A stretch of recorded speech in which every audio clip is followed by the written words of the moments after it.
What's going on, everyone? Welcome to another episode of the Lone Wolv Podcast. I'm your host, Wolfson, and today's episode, once again, we got another special guest in the building, and it's the one and only Archie. So Archie's decided to come here at this week's episode as well, and we're going to talk about rappers from the hip-hop, rap, and trap scene doing collabs with certain EDM artists, having their own songs explore into the EDM scene as well, and do we love the moves that the rappers are doing, or do we hate it? This is something to talk about because it all started way back before in the house scene when certain rappers want to be more influential in the EDM scene, probably capitalizing the movement that was happening in the EDM scene, like the booming era with house popping out with the big room era, then the dub set, and then the trap. And I'm seeing a lot of artists that are trying to do it. But at the same time, I see a lot of people not liking it. It's more of a love and hate relationship what's going on, but we're going to talk about this. So be sure to like and subscribe for your weekly episodes at the Lone Wolv Podcast for Spotify, Apple Podcasts, SoundCloud, and as well as the YouTube channel at the lonewolfpod.com. That's lonewolfpod.com, where you can check all my latest episodes. You can also follow me at any of my social medias at Wolves and Music. Now, without further ado, let's get started. This is the Lone Wolv Podcast. Boom!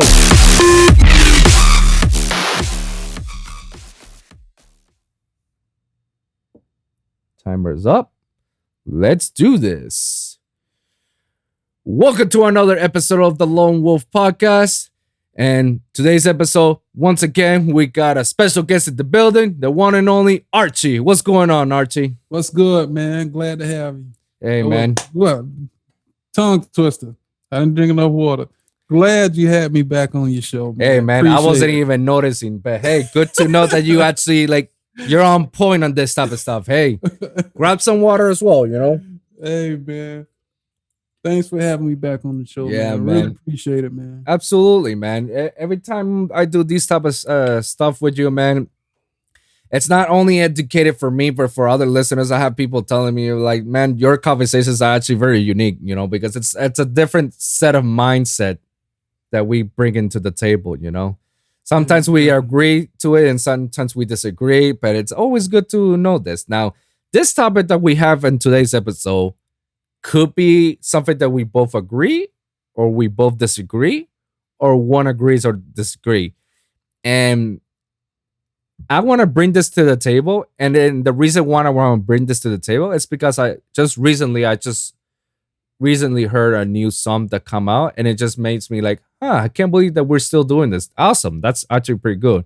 And it is rappers going EDM. Now, do we love it or we hate it? So what's our initial thoughts about, you know, hip hop, trap, or rap artists trying to take over to this, you know, EDM scene, you know, to go to my scene? What's your thoughts about it? You know what, to tell you the truth? Shout out those who tried it and it worked first. Hey, first of all. Amen. I know one guy who does he dibs and dabs in other genres, and that's the guy who did man, he from LA. Oh my gosh, he a DJ. Yeah. Which one? Skrillex? Not Skrillex. He a hip hop DJ. Oh, he actually produced a lot of Mustard? Mustard. Yeah. Mustard on the DJ beat. Mustard. Yeah. That kid, he on point. Hey, one of my homies, Nitty Gritty, shout out to him. He actually has worked along with Mustard before. Yeah, that he got talent, man. That kid. I'm an old guy, so it take me a while for my brain to kick in, man. I'm almost 50, man. So hey, whoa, hey. Everybody's young in this show, all right, man. Just keep it alive to be young. We're all young and reckless. We got this. but yeah, Mustard did it. Even Lil Jon did it. Yeah. Lil Jon, I think, was one of the first ones that actually did it, where DJs. DJ perspective, Yeah. because everybody loved his voice. They sample his voice. Oh my God! How many times they sample his voice? He a lot, man. I think by just people trying to clear his voice is how much money he's earning from royalties, because everybody wants a piece of his voice on every song. Like, kid you not, there's more than thousands of EDM songs out there in the world, and I can tell you, I can count at least more than 10 songs has a Little John song voice in it. Yeah, he capitalized. Oh yeah, that was a smart move from him. Yeah, he just had a unique voice too, and I watched the interview on him when he first started out in Atlanta, ATL, and he was doing a lot of the bass music, the dance music, and he was saying like his first sound modules he was getting, it was nothing like all the other hip hop was getting, like the Proteus, the Emu. It was some sound modules back then that had like was real popular. And he said he went and got I think he said the Orbit. It was like a dance, right? Kind of sound module, and he was using all the dance sounds and synths in the hip hop music, and that's what made him stood out. So he was always doing electronic music. He just was changing the tempos and putting his own twist on it. So all those sounds, all those electronic sounds, he was using those back in when he first came out, and people couldn't find like, where is he getting them sounds from? And then I watched the interview where he said he was doing it from. He had got them from one of the electronic sound modules that had all the dance synths and leads and all that kind of stuff. Yeah, and he was flipping it with the hip hop. So hey, I don't know who's the person who started EDM trap. I don't know who started it, but I know that Little John happens to be one of the pioneers who started that movement of EDM trap. And that created a whole genre for the EDM scene and the bass music scene, where you got festival trap, you got mid-tempo trap, you got breakbeat trap, and like you got a lot of variety of traps with vocals here and there, and just the drum beat with the drop, and that's it. No rapping or anything. I know Little John was one of the first pioneers who started that movement and make what it is now, because it's because of him. There's literally hundreds of EDM DJs that play trap music or make trap music. Literally, it became its own genre of music, and Little John is definitely one of the pioneers. I knew that he started with other EDM artists. Like I know he's done a couple of house records before, but I know when he actually became Little John as the EDM trap DJ is when he did that collaboration with DJ Snake, which is like the most infamous track. Turned Down for What? I kid you not, after that song came out, boom, it blow the fuck up in the scene itself. Like now everybody wants to be an EDM trap DJ. I want to ask you this question. How did trap become so tied into other genres? You'll have like you said, EDM trap. Yeah. Tropical house trap. This trap. Festival trap, this and that. Yeah, I'm like, and we was talking about this when the trap music first started, like, you know, like when the Migos, we was talking about this before, how they took the trap scene and just ran with it, and Future and all, you know, Gucci Mane, all those artists like that. It was like, man, what else can you do with 808, man? God dog. It was that 808, man. What else can you do with an 808? So I was like, dang.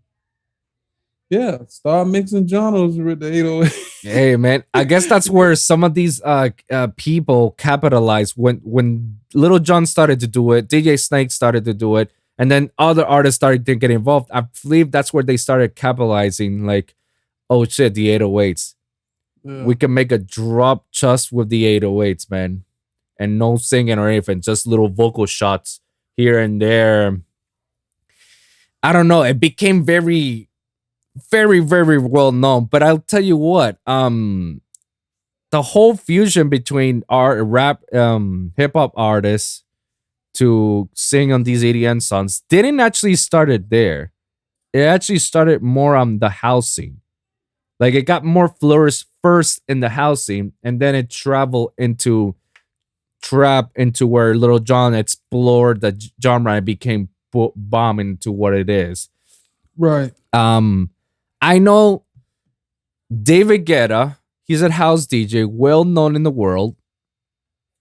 He was one of the. I don't know if he's like the first. I can't say that he is the first, but I can say that he was definitely one of those people that reach out to the US artists and say, "Hey, let's have house music and some elements of hip hop or trap or whatever into one." And that's where he actually made that track with Akon. That's back in the day when Akon was still popping. He managed to build that bridge to have EDM people, messing around with the hip hop people, and that's where Akon started with the sexy bitch. Yeah. You remember that, right? That shit was like every club needed to play that song. That was the one song. And then you see Little John start messing around with these white dudes, the LMFAO. Yeah, LMFAO. Yeah, with the shots. And then you got Flo Rida. And then Flo Rida obviously went far and beyond. Like Pitbull, another one and Pitbull, we all knew that Pitbull was basically the person that copy paste. Like he hears a beat, he's gonna take that beat and put it in his. Yeah. Now he was well known to that. So many artists exploded because of that. I know that it all started with the house scene with David Guetta. And then every other DJ wanted a piece of it. And in my personal opinion, I believe that is the best move you can possibly do as an artist in both genres. Because now you're just showing the world that I can do more than just making this. I can also do this. I can also do that. What's your take into that? I always like, for me, electronic music. When I first started getting introduced to music, it was like from my parents now, which was mostly when they was coming up, it was disco. So obviously, of course, disco and the same sounds electronic user they was all using synthesizers. Yeah. You know what I mean? So that sound was always something that I liked it. I never really gravitated to the sampling until I started digging more into like the, how hip hop started, Run DMC and all the way back to them guys back then, LL Cool J and all them. And they was like sampling, they producers was sampling music and stuff. So I never really heard music in that way until after I started listening to the way it was being produced, like with the synthesizer. So electronic music to me was like one of the main inspirations where I got my ears from, listening to electronic music, and I always liked it. But I think the producers who do it the right way and do the collabs the right way with the right artists. Yeah. I mean, it works, but then you got others just using a few samples and sounds that do it, and then I don't really dig it. Kind of like it may get played, but it don't really blow up. But I kind of it depends on who do it. I mean, like Diplo will flip some stuff with some artists, Oh yeah. and you be like, dang, he flipping a trap song like that with and it be tight. It got to be a real good. He got to know his. He got to know his. He got to have skills, man, to do that. But I mean, yeah, I believe it's like the smartest move that you can do as a rapper. Because if you actually, I think that's exactly why Little John has lasted this long. yeah, I mean, Little John, if you look at his resume, like he was actually a DJ. And then yeah, it started out with his shots of, yeah, what? Okay. On this slices. And then that led him to be a rapper, to be with the East Side Boys, and then do these collabs with the Jin Yang twins. yeah, Then you get all his tracks. And then for a while, he was kind of like turned off. Like yeah, nobody has ever heard of him again. And then he comes back again with this hip hop and EDM mashed up and doing all these sort of collabs. And that's where he's like literally like he can either rap or DJ at any club. yeah, Like it don't matter. And he's still gonna sell. yeah, yeah, Like it's incredible. Like I believe it's a smart move from these certain artists if they want to be very relevant. Like if you want to see yourself on a long road, you do a song. I don't know with these EDM artists, especially now that it's incredible how some of these EDM artists that does a lot of trap beats and whatnot. I'm not trying to put any fires or put any shades on it, but I kid you not, they do way better beats than any of these trap beats that they do that these hip hop people ask for. And I will tell you why they're way better. It's because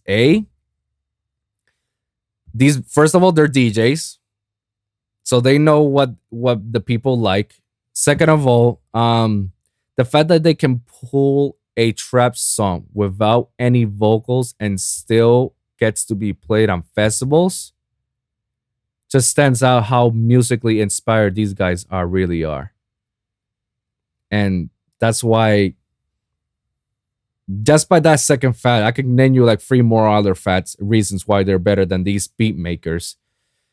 The fact that they are musically inspired and they're musically influenced, they can go to any key and to any notes, and they can still make a trap song without any vocals and still be popping. Like if you take away Little John's voice and the turn down for what, the drop itself is still dope. That like yeah, you can't deny that. And it's making a huge wave of those trap artists, those EDM trap artists, to go into the hip hop scene and trap scene and have these collabs with these people. That's like the smartest thing you can ever do. If you're a beat maker and if you want to do like beats and whatnot, that's fine. If you want to last even longer, do what these EDM trap DJs does. Start DJing it and start making music from beginning to end, making drops. You're gonna have lots of collabs, man. A lot of my friends, like they started as trap DJs, and now they're making songs with Mustard and with Diplo, and then doing with Tyga and any other rapper I can mention. Like shit, bro. But there's something that always puzzles me the most, and maybe you can answer this. Why is it that hip hop fans don't like those sort of moves? Um, you know what? I don't. It depends on which fans, because you have to look at this: electronic music, hip hop music. Hip hop music came from the Roger Lynn SP1200, right? Mhm. Yeah. And the electronic musicians use the 909. So the hip hop bass line was the 808. The electronic version of dance music was the 909, Yeah. and using the kicks from them. And so even if you hear trap music right now, on how the kicks sound, the way it punched through the doo, doo, that top end on that kick, that's 909 kick. And there's no way you could create that type of that punch and those bass lines without mixing the two of them together. So just straight hip hop, like when it first came out, it was just sampling and people rapping over a beat. When the new age came in, the kicks got harder, more compression. They were just smashing everything. The bass lines got more defined. They was pushing the music a lot more than just a melody. And so a lot of people and producers who dislike the marrying of both, when you hear a trap or somebody do a trap kit, or you purchase a audio pack with sounds in it, with kicks, 9 times out of 10, they're gonna have 909 dance kicks in there that they're using to make trap music with. The genres, they had to merge to create this new sound, man. But it's just like, I guess some of the producers still feel like they want to keep their identity, but so much of hip hop, it has so many elements of electronic and some rock stuff mixed into it that they don't realize it. What they putting on kicks now is distortion to make them dun, dun. Distortion came from rock music. Talk about it. You know what I mean? Talk about it. And in order for those kicks to sound like that and those bass lines to sound like that, you got to run them through distortion. The distortion pedals and all the stuff they was using on rock guitars, in order for them kicks to sound like that, you have to run them through distortion to get them to sound like that. So now you taking elements from rock, the way they mix their music, loud, boom. That's how they mixing the trap music now. Loud with no real low end punch. It's just loud and compressed. That's how they master rock music. And you look at the electronics, and we pulling the kicks from electronic music, the hi-hat rhythms and melodies, and putting them on 808s. Oh, this trap music.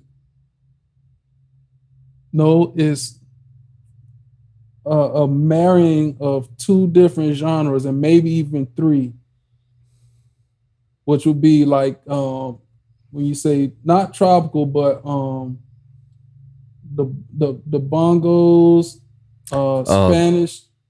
Yeah, that's no. What they call it? That genre. It's not Afro. It's says soca. Soca. Yeah. And Cuban bongos, the shakers. Yeah. Man, trap music got all those elements in it. And believe it or not, there's a genre about that. There's 2.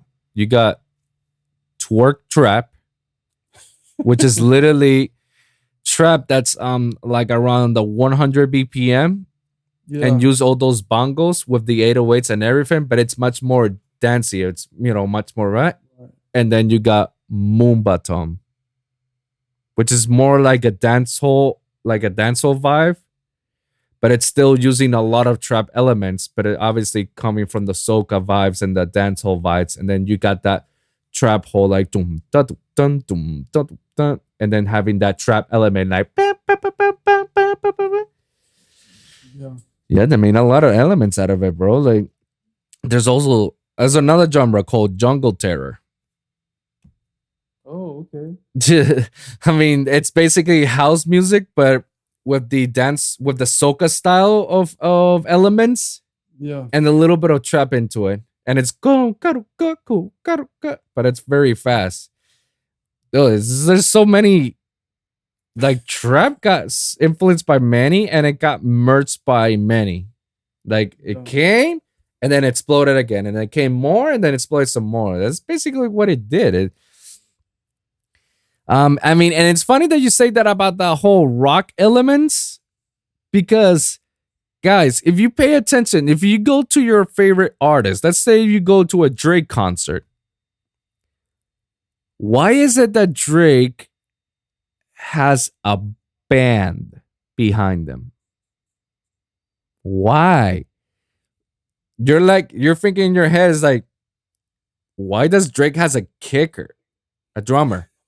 Why does he has a guitarist, a bassist, a pianist? Like he has a full-fledged band. Why? Um, it's what Archie said basically, because some of those hip hop songs or trap songs, those elements came from rock, and then it only takes Drake to have a band, and the band is gonna play the same song, the song that you love the most from Drake. They're gonna play the same song, and it's gonna have more flavor, more life to it, but it's the same song with the pianos, the keys, with the bass and everything. And Drake is gonna spit on it, and you feel like it's the same song, but something's different. Of course, because it originally came from that. Look how many artists have you seen that has a band behind them? Yeah. Subconsciously, they don't realize it, but that sound and playing live has an element to movement like nothing else. Yeah. When you play instruments live, or when you program a beat and you take the timing off and program a rhythm or a drum pattern with the timing off, it may be off, but it is something about it when you put it all together with the beat. It just make the beat move for some reason. If you put everything in time, Oh, uh-oh. We got some technical difficulties. Just wait for a second, people. Just wait for a second. And we're back. Sorry, guys. We just experienced a little technical difficulties, but we're back again for this episode. It's going to be very interesting for the listeners and the viewers to want to know what happened. But apparently, Archie's little camera went out of business for some reason. But it's all good. We're back again to the episode, so let's bring it back again. So last thing we were talking about is the rock element, how all these artists, these beat makers don't realize that they were actually using these rap elements to make these sort of beats in the trap game, especially when you actually seeing your favorite artist and then you see him, playing live with a band behind you, and you're like, what the fuck? Why is he playing in a band? Like, and it still sounds, it's the same song and it sounds amazing. Like, holy shit, And Archie, what was your thought about it? Well, I was saying, pertaining to all hip hop music, even the trap music, has an element, a live feel some kind of way in it. So whether it's a sample they push into it, or it's a live drum loop that they pull and they push into it, it creates life in the music. So, like I was saying, how the music was merged was from the distortion, the way they mix rock music, using distortion in different ways now in the trap music, was the same thing they was doing with the leads and guitars and stuff like that with rock music. And so we've taken elements from rock, we've taken elements of electronic music, dance music, and all those things. And like Ralph was saying, like on stage, like, man, all these artists are coming out with these bands is because there's no feeling like a live feeling. Mm. Like when you're a producer and you make a beat and you take the time in the metro and you just go by the metronome, but you produce with no time correction, the beat just does something natural, and by itself, it doesn't sound good. But when you pull it with all the elements, for some reason, the beat just like get life.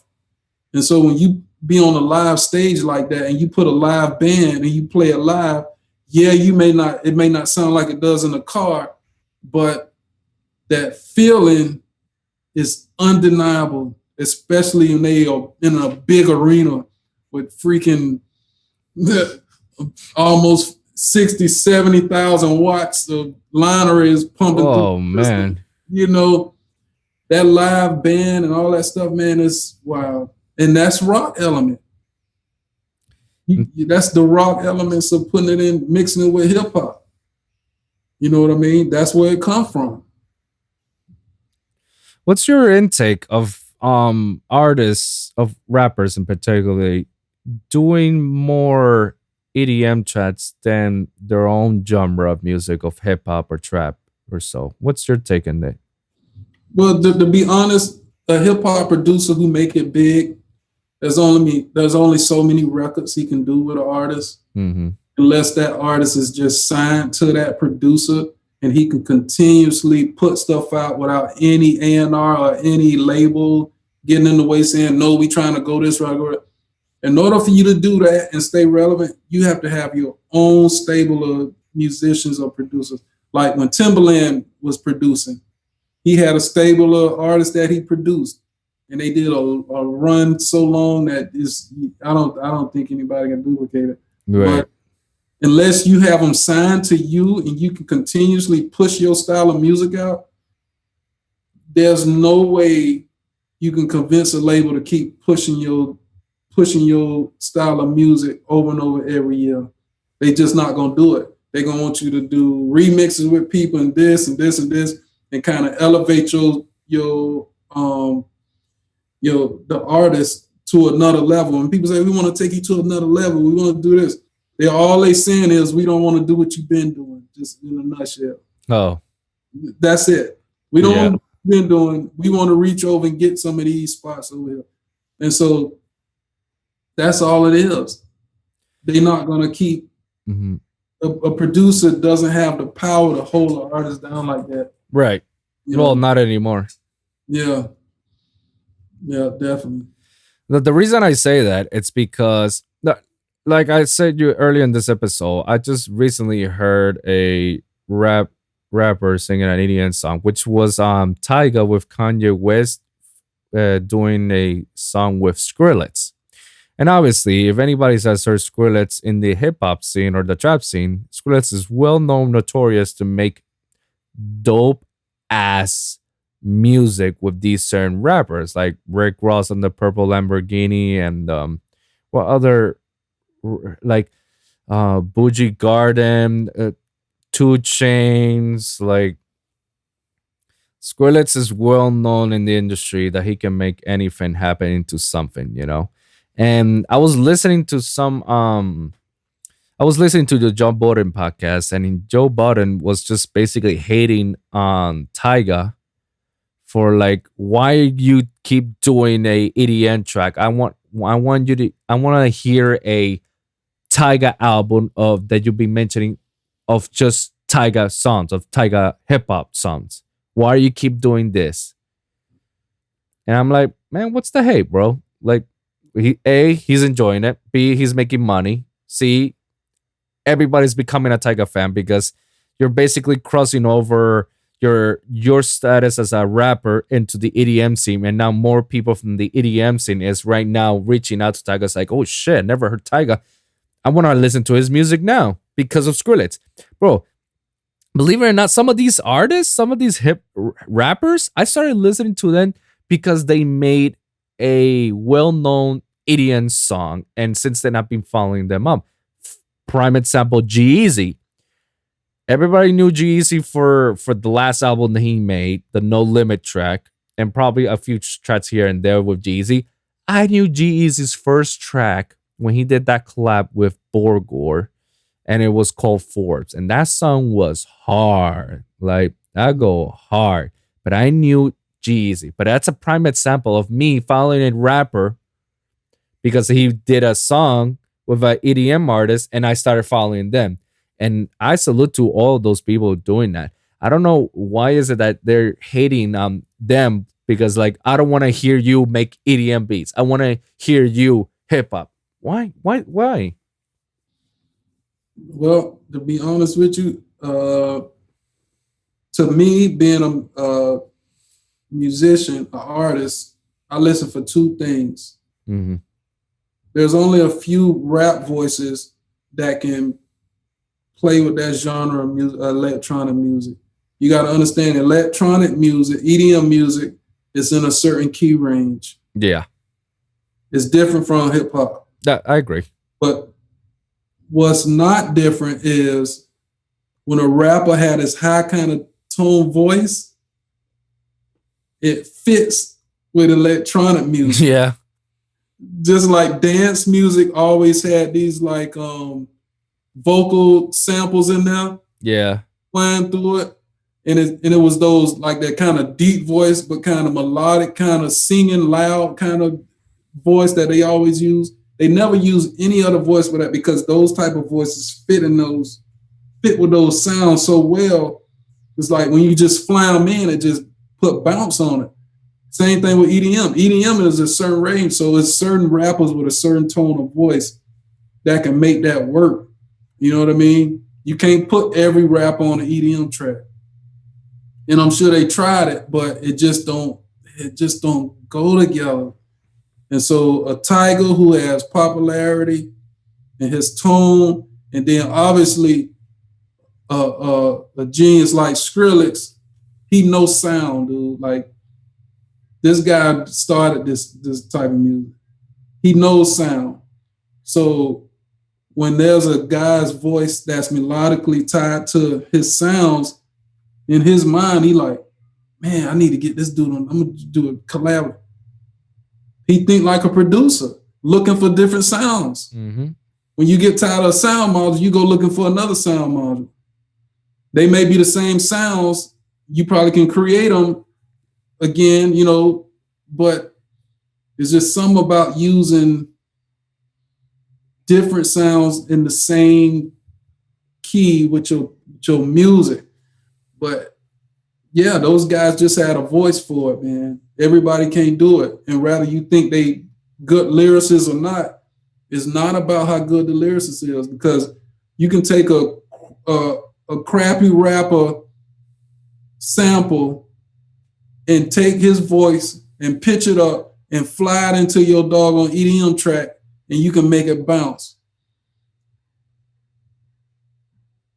That's what a producer does. He create new things. And Skrillex hear a voice, just like Dr. Dre. Dr. Dre interview, he say it's only a certain rappers that he gravitate to. They got to have a certain tone. Yeah. His music. Yeah. Every rapper that Dr. Dre had something to do, every one of them had his unique voice. All the way from 50, the whole G Unit, Snoop, Eazy-E, Ice Cube, all of those big rappers. Eminem had this voice. Yeah. That fit with his music. It's like you can't put certain sounds in your track that you produce because that don't fit with what I'm doing. It's the same way. They hear these guys' voices and like, man, this guy popular and he got a voice. I don't hear that sound on my track. Boom, and they capitalize. All they doing is producing, man. And that's your job as a producer, to find new sounds. Those sounds may come within a guy's voice. You know what I mean? So, hey, it's the tone. I don't know, man. I don't hate it at all. like how much these old OG guys or hip hop artists hates them. I find it like I look at it like this, like I'm pretty as I mentioned before, like I look at it as if like if I can do this and I can do this even more or further, I'm gonna go stick with it, because this is just proving that I not only I can define myself as this, I can also be defined as this as well. So and I believe personally that certain times at a careers on an artist's career span, sometimes it's good for you to take certain routes so you can keep yourself popular, and then you can come back again to your regular routes, and I'm pretty sure like when you go do your EDM route and come back again to hip hop, everybody's gonna be like, holy crap, this is insane. He or she came back to hip hop, and the albums is say perfect example, Nicki Minaj. We all know Nicki Minaj started rapping and all that, and all the time she was bit by the EDM bug, and she be doing albums and singles with EDM songs and whatnot. And then after that whole phase left, she came back again with the Anaconda song. And then now she's like rapping in every other song and whatnot. And everybody's like, holy crap, Nicki Minaj, holy shit, Nicki Minaj. It was much more popular. I sometimes really like, as an artist, you need to explore certain things and certain genres to keep yourself much relevant and keep yourself much more like, I can do so many stuff, And then at times, sound as well, you also, oh, for the timer right there again.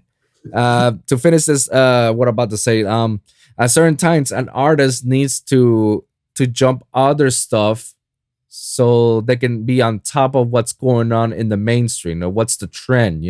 They gotta follow the trend if they want to be irrelevant. They want to stay in the industry for a long period of time. Even sometimes stuff that you don't want to do, but it gets the crowd going. It brings you money. It brings you more power. Like, hey, go for it. I heard it for an interview for Nicki Minaj that she didn't like that she went that whole house phase time. She never liked the starships or the boom boom boom boom superstar supergirl songs. She hates that. She regrets doing those. And I'm like, damn, bro. Like, okay, my bad, yo. But I believe she had to do it. I'm pretty sure the management, if they're still managing her, I believe the reps, they told her, you have to take that route. If you want to be as popular as you are right now, you have to. Because I'm pretty sure Nicki Minaj will not be as relevant as she is today if she hasn't done that EDM route for a bit and became mainstream. Because how many commercials have you seen on Nicki Minaj, or if they used Nicki Minaj's voice on commercials, and she had to mainstream herself? But now that hip hop is now becoming more mainstream, let me just go back again to hip hop. If she hasn't done that, I kid you not, I'm pretty sure she wouldn't be as big as she is right now. Would you agree with that? Definitely, the fan base would be, it'll be a lot lower. But you got but even Nicki Minaj wasn't the first one to do it. Rihanna was the first one to do it. No, oh yeah, absolutely. Rihanna was definitely absolutely. She killed it. She did it the way it's supposed to be done. Yes. Yeah, Rihanna got into that electronic music, man, and all her roots was in reggae. She had island background, and so hey, that when she started doing that electronic music, man, with all the Calvin Harris songs that she has, and that she still does it, and she's a superstar. I consider Rihanna a superstar. Yeah. Than Nicki Minaj. And Nicki Minaj, I consider her, she's a star. But she's not a superstar level as Rihanna is. Yeah, Rihanna has got some fire, man. Yeah, She knows what she doing, man. She's got a catalog, and you're absolutely right. And it's a great move that Rihanna did it, because the only two songs that I know from Rihanna before she actually went to the whole Calvin Harris route and became all this way big was not Pon the Floor, Mr. DJ's here on the replay, and the other one was the Jay-Z, the Umbrella. Yeah, my Umbrella, yeah. And then after that, Calvin Harris been making her albums and singles and whatnot. She's like a man. How many artists are right now superstar levels because they decide? Pitbull. Yeah. Pitbull was all hip hop. Yeah, he was. And I gotta say, I loved a lot Pitbull when he was a hip hop artist with DJ Khaled and all those people down in the 305 and whatnot. Bro, to me, it was the shit. I don't care what anybody says. It was the shit. But I'm pretty sure he wouldn't be as big as he is right now if he didn't took that EDM route. Yeah. And there's and the artists you talked about earlier, Flow Rider made a career out of it. That's the first time I ever seen like hip hop artists views on a song, on a video on YouTube was that high, like consistently. Yes. That fast rapping on that dude. People didn't understand. People didn't understand it. Man, I was like, man, this cat doing that much, that many views, that many artists collabs. For real. That kid, Flow Rider was. I don't know what happened to Flow Rider, man, but that dude, that's one cat right there. No, he's set for life, to be honest. Yeah, he was the only one sounding like rapping over music like that. Yeah, he capitalized the moment. He took that opportunity ever since that T-Pain song that he did with the low. Yeah. And even that beat itself has a lot of electronic elements into it. Yeah. And after that, Flow Rider became one of the biggest mainstream artists in the world, man. That kid was. Every song from Flow Rider that was considered to be an EDM song was basically a hit. It was a banger. It was in movies and it was in soundtrack. I'm like, man, this kid, he was killing it, man. He probably don't really want to do no more movies. He done made so much money. He's like, well, whatever. I give it to somebody else. No, shit. So our final thoughts. I would say that if you're an artist, it's always good to explore other genres. It is the only way for you to evolve yourself as an artist. Not only, some artists rather stick to their roots and stick with the same genre. That's fine. I'm not bashing her at it. Do you, man? Do you, guys? But if you ever want to evolve yourself even further, start exploring other genres and see if you can land on it. If you can, man, capitalize it, man. Go take advantage of it, man. Who knows? Maybe this is actually the thing that will give you the starting point to blow you up. Another perfect example. Then I turn to you, Lil Nas X. Oh, yeah. His song was an EDM, but it was a mix of trap and country. Yeah. The country community did not like it, but the hip hop scene liked it. And then that Billy Ray Cyrus did that collab with him. And now everybody in the country sees like, okay, you can come over here. Yeah. Perfect example. Like, explore your territory, explore your other genres, man. Who knows? Like, the sky's the limit. When you start exploring to other genres and you feel like you can fuck with them, hey, sky's the limit. What's your thoughts? Well, my thought will always be this. It'll always go back to the foundation. Always know who you are as an artist first. Don't just want to be a musician or an artist and then start jumping on the EDM bandwagon or the electronic music bandwagon. It's not gonna work. Mm-hmm. The reason that some hip hop artists are able to do that is because they have an identity and they know what their sound is. And so when you got that foundation first and you understand who you are, when somebody want to collab with you in an electronic scene, you will know how to approach the music. You're not going to know how to approach EDM music or electronic music if you're just doing it to catch a wave, because you won't know the tempos, you don't know how to rap on it, you don't know how to collab with it. There's no way you can create a great marriage with electronic music if you don't know who you are as an artist. And you always remember, every hip hop artist that ventured over into electronic music, you still heard their identity. They weren't totally consumed by the electronic music. It was a marriage.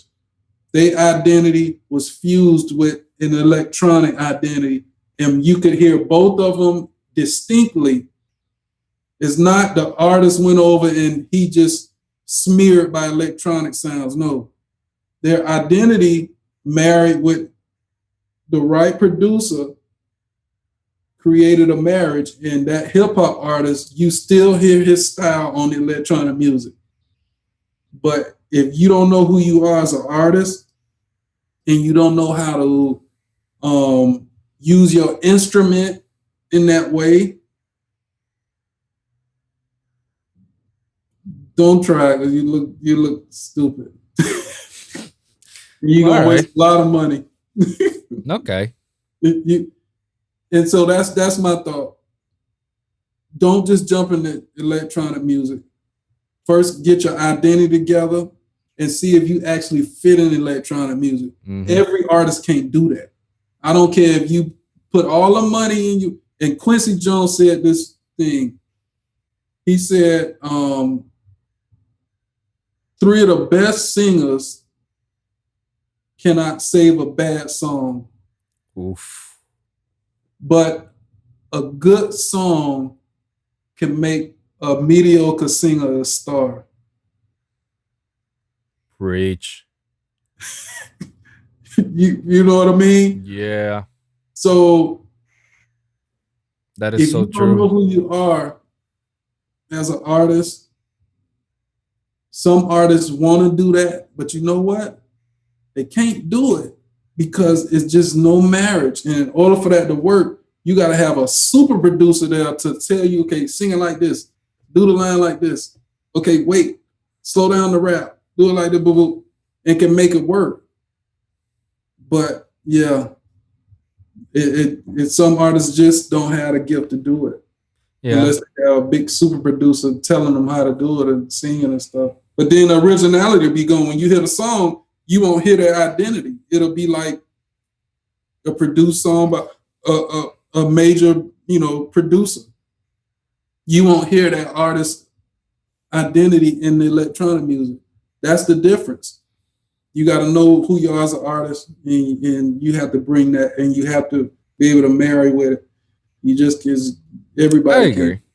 Yeah, and I'm with you at that. Like, that's why, if it's not meant for everybody. It's definitely not meant for everybody. But if you can, and if it definitely works out, go for it. Capitalize it. But if it's not, don't shoot your shots. All right, just stick with what you know. And so to wrap this up, our final thing: do we love it or we hate rappers going to EDM? I love it. I don't know about you, but I love it. I love it too. If you can do it, do it. I love it. So we're both in an agreement that it's actually a good move for rappers to do this if they can pull it off. Yeah, it's a great move. Yeah.